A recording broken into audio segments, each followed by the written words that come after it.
Hello, everyone. Friends, this issue will demonstrate it to you. How to assemble the electromechanical and electromechanical control system of a 3D printing fixed-wing aircraft. Because the video is for beginners, let me introduce it to you first. What are they all? What's the purpose? The first part, battery. The battery provides power to the aircraft. The S battery is selected in this video.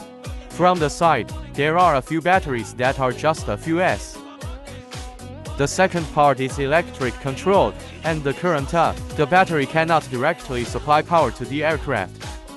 The controlled processing is required. Battery powered to electric control, and electric control powered to receiver and motor. The third part, receiver. The receiver is the part that receives the command from the remote control. That is, the remote control command will be passed to the receiver. The receiver is then passed to the entire aircraft. The fourth part, motor.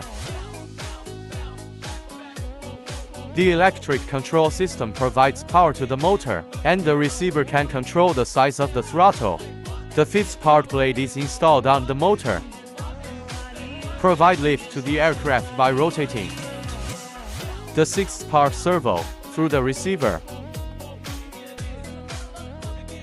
The remote control servo rotates to achieve the swing of the aircraft wings. Let the aircraft perform actions such as rising, down, left, right, and rotating.